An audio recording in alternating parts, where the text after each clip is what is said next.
brought to you by Nova शुद्ध घी। जब जब खाए दिल खुश हो जाए, सदियों का नोवा शुद्ध देसी घी, सपना स्वस्थ भारत का। I love घी। प्रशांत किशोर ने भी कहा है, उन्होंने कहा है कि देखिए कोई तो अदृश्य ताकत है, ये ऐसे हुआ नहीं, खास करके ये इशारा ईवीएम की तरफ से था, लेकिन उनका कहना था कि कोई हमारे पास सबूत नहीं है। नहीं, ऐसा है, मैं थोड़ा सा इसको विस्तार से लेना चाहूंगा, बिल्कुल है ना। प्रशांत जी के इलेक्ट्रल परफॉर्मेंस पे पहले आ जाते हैं। प्रशांत किशोर जी का जो प्रयास था उसको जनता ने सिरे से नकारा है। 238 सीटों पर वो अंतोगत्वा चुनाव लड़े, उनके कई सारे प्रत्याशी मतदान से पहले ही विड्रॉ हो गए, तो बीजेपी के साथ आ गए, दबाव था ज्यादा। ऐसा है, पूरी बात सुन लिया जाए। 238 सीटों पे उनके प्रत्याशी लड़े, उसमें से 235 या इस तरह की कोई आंकड़ा है, 236 जमानत जब्त हुआ। 2 सीट छोड़ के बाकी सब जगह जमानत जब्त हुआ। मेरा यह मानना है कि प्रशांत किशोर जी की चुनाव का जो रिजल्ट है वो 3 चीज का बहुत क्लियर सूचक है। पहला, जनता के बीच अपनी विचार लेके आप जाओ, जनता स्वागत करेगी। अगर आपका मॉडल सिर्फ दूसरे पे दोषारोपण करने का है तो कहीं ना कहीं वो फेल हुआ है, जैसा हम देख रहे हैं। दोषारोपण का एक बड़ा कल्चर उन्होंने सेट किया। दूसरा, संगठनात्मक दृष्टि से चुनाव संगठन और कार्यकर्ताओं से लड़ा जा सकता है, पेड वर्कर से नहीं।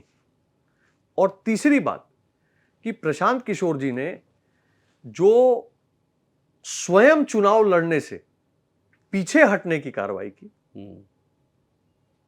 अगर नेता नेतृत्व आगे बढ़ के नहीं करेगा तो कहां से जनता उसके पीछे आएगी। तो ये 3 लर्निंग सामने आते हैं। हालांकि मैं प्रशांत किशोर जी को नसीहत देने के पोजीशन में नहीं हूं, पर मैं प्रशांत किशोर जी की बहुत अच्छी भी पहलू बताता हूं। प्रशांत किशोर जी एक सेल्फ मेड बिहारी हैं। करेक्ट। उन्होंने अपने मेहनत से, अपनी प्रतिभा से देश में अपना नाम किया है। हर एक बिहारी को उन पे गर्व है। वो अपनी मेहनत से कमाई हुई पैसा को अगर चुनाव में सही में लगा रहे हैं, जैसा कि वो कहते हैं, तो एक अच्छा काम कर रहे हैं। घर छोड़ के सब अगर वो मुद्दा आधारित राजनीति, जाति आधारित राजनीति नहीं, विषय आधारित राजनीति कर रहे हैं, तो एक अच्छा कल्चर ला रहे हैं।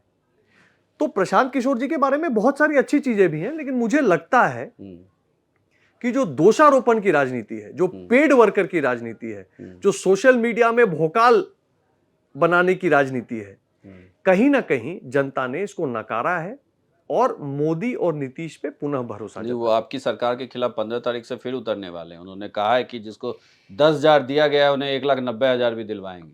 ऐसा है, प्रशांत किशोर जी अगर बिहार में लगातार रह के काम करेंगे तो मुझे लगता है कि इसका स्वागत करना चाहिए।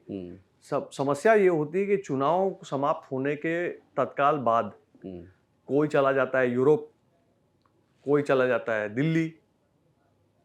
सही मायने में जनता के बीच में रह के जो लोग राजनीति कर रहे हैं, लोकतंत्र में पक्ष और विपक्ष दोनों की भूमिका है। हमारा संविधान अंबेडकर जी की बहुत सुंदर रचना है। जो भी संविधान सभा में रहे हो, डॉक्टर राजेंद्र प्रसाद जी की अध्यक्षता में जो भी उन्होंने निर्णय किया, वो सही में देश का आईन है। तो विपक्ष अगर अपनी भूमिका निभाता है, प्रशांत किशोर जी भी उसमें है, हालांकि वो जीत नहीं पाए कोई सीट, लेकिन वो भी विपक्ष की एक आवाज है।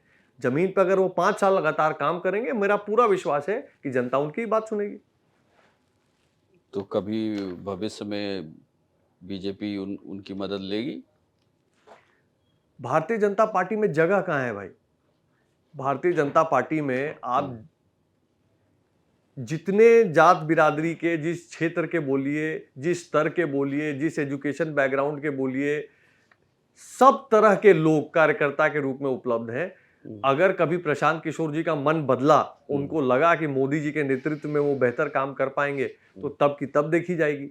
आज तो भारतीय जनता पार्टी का परिवार परिपूर्ण है, पूरी तरह सक्षम है, और हमारे पराक्रम का या क्षमता का सर्टिफिकेट जनता जनार्दन ने भी हमको चुनाव में दिया है। इसलिए हमको अभी इसके ऊपर और कोई ज्यादा टिप्पणी की आवश्यकता नहीं।